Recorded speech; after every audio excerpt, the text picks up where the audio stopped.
Good morning, guys. Yes. Hello, I know this drive ay mo na muspurya to what's happening around the world. Kikuyawas na itabo just when I woke up. Ang big news was si Maduro of Venezuela was captured by American forces and brought to the States. Yawa niya, ibalik na sa daning pagkakuan sa Amerika na. Daning pagka pagka-apil-apilon ba na? Pero mga na ba na kuyawa good na one day just captured a president, di ba, a head of a country, head of state, and brought to the country. It's interesting. I don't know how the world will react, but mausa na but some Venezuelans are happy kay mao na naman sa kontrapartido ba kay ever since nilingkod sa Maduro daghan kasi siyang mga changes, di ba? I think labi na kung ang imong polisiya it's about komunista ba, di ba? So daghan yung mga ang sagaran yung mga layas as ang mga dato, di ba? Kaya mga dato matarget anak ko dang alangan na mga pobre malipay kay i-distribute ko na itong wealth, di ba? But I'm pretty sure na daghan yung marabag grabe ko ng Venezuelan diaspora. I think mga 8 million Venezuelans were ever since si Maduro nilingkod mga 2013, around 8 million Venezuelans na nang bakwit, nilayas, nihawa sa ilang home country kay lagi kay hadlok or unsa man or wala na naapektuhan, di ba? Daghan ba ito kuan si Hugo Chavez ba naglingkod ganun sa Venezuela. Pero mo na kuyaw kay na implications ba na yawa gud na pwede ra day inganaon sa Amerika ning kuan ng laing country, di ba? Justify ba na nila, although they've been doing that for the past, di ba? Pero lahi isan ni, di ba? Lahi na ba yung panahon ron ba na marabag kaingon ba ka, lahi na ba yung environment, lahi ba yung kuan ba na di na ba yung ana ang parang napanahon na marabag dali na nato dawato na manang I know it's gonna create a lot of issues also, di ba? Kagubot or unsa, but malagi American interests, di ba? So ilan ang interests, pero waso kawan ba na of course basig nagi na yung mga implications. I know naghan mo ingon because of the oil, because of the other things. Kumuyon ka maminaw sa side nilang Trump, mga drugs, so di ba, of course ang in a way human rights oppression. So di na nato makuan ba, side there are always gonna be two sides, but in the end I think ang Venezuelan sa mo decide, di ba, there'll be an there'll be an election na hopefully ilaning tarungon sa ilang gusto, di ba?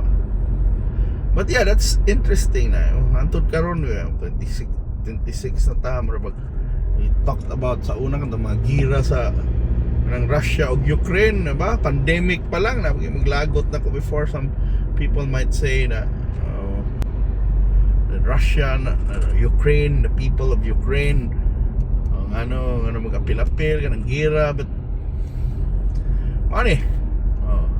there's war till now diha ang lugar. Now there's another instability in Venezuela, there's instability in Iran. I don't know kumusta ka ni 2026 bitaw no, marabag I don't know, mo resback na ba ang mga kuan ano ba kinsay mo resback ng US ron sa 2026. We don't know, maybe there'll be a lot of things gonna happen in 2026 bitaw na kaning mga, will we see the fall of many strong men, the fall of Iran ba, the fall of Venezuela, Maduro nadakpan na, how about what will happen to Russia and Ukraine, di ba? We don't know pasad, pero mana kung kuana na ba na there's a lot of things that's gonna happen, and we're just gonna be we're just gonna watch. We have nothing more magbutay pabuhat bakitan diri sa part of our world, di ba? Tanaw lang tani na view. So Archbishop Reyes.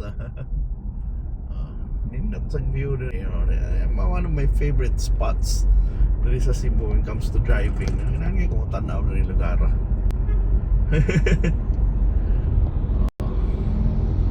Pero mana, yeah, sometimes ipit senior lang ba yan natin yung world peace, but mana, it's a different world. It's a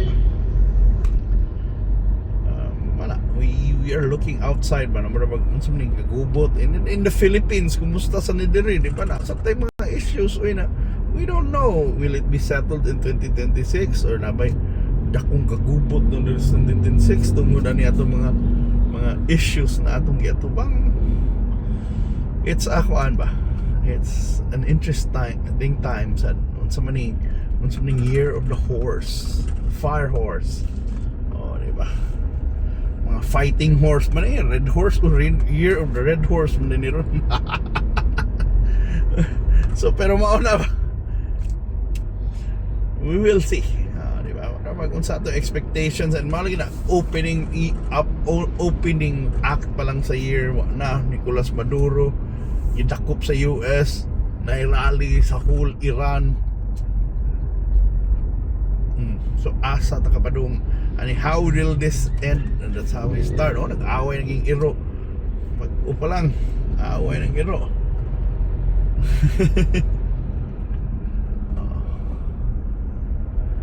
Wala nga mo git mo niya itong kuhan.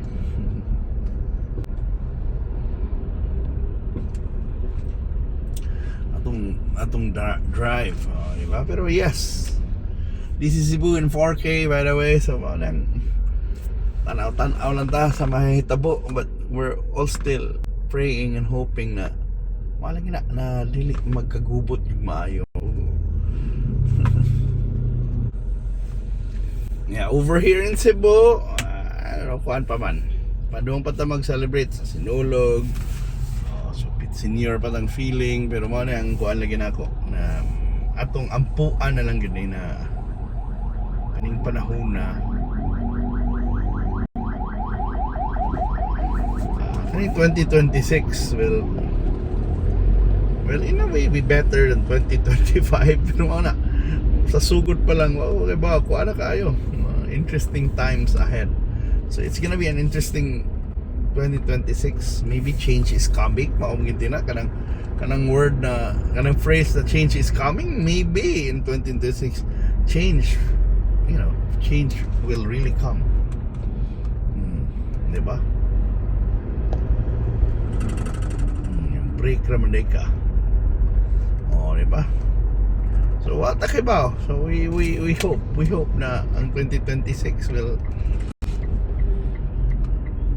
walay mga kuan ba. Aning walay kagubot na grabe, pero murag naagid ni. So mo lang na I'm kuan lang ba na hopefully kung na may change kana man kuan na bagid ba. Kana di nasad mo linger ba mao nga problema gud sa mga gira.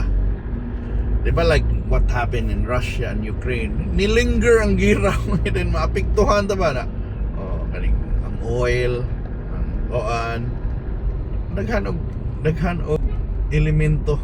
Sometimes kita helpless na ta atong Russia o kuan na murag abi na tong di ta maapektuhan ang Russia ug Ukraine, and because ilang gira-gira mahal ang oil, mahal ang gasolina, mahal. So nakuha ng tao, di ba, naapektuhan ta. Of course, mahal ang gasolina, ang krudo, ang presyo sa ato, ang kuryente, ang presyo, ang kuha, di ba, mahal ta. Pila na ron ang peso, di ba? Labi na ka na pa, napay pressure ang preso, mga 59 na. So mas mahal na to pag-acquire ninyo ng mga produkto ha. Importante kaayo, di ba?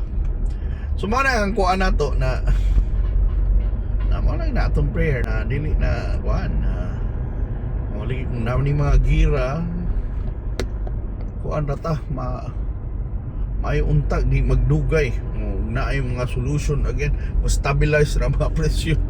Pero man normally di ra ba labi na kung let's say ka ng Iran magkagubot yun na diha. Ang Iran is the major oil supplier. So magagubot na diha. Oh. Yabo sa yabo ng mga precious crudo, di ba?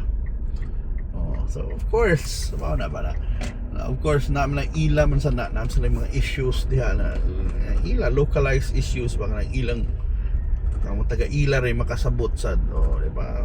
Napanay tinuod ba na magikuan, kalisod ba sila na may oppression, nagkalisod na ilang country na hyperinflation, or is it caused by, external factors, di sabotahe ba na sila? So daghan yun kay pwede ma-storya ba. I mean, there's always gonna be stories from both sides. Even kani sa Venezuela, di ba, lagot ang America ko na, sige sila provide mga drugs, mga kuan. Pero dili ta kakuan na kung maugin Tinoo, di ba? O naglagot lang ng si Trump sa na ilang presidente. So we will see. And thank you so much for watching, by the way. Natadres parian, lahi sa niya itong mga router. Magpasalamat ko sa pagkuyog ninyo sa atong drives, di ba? Bye.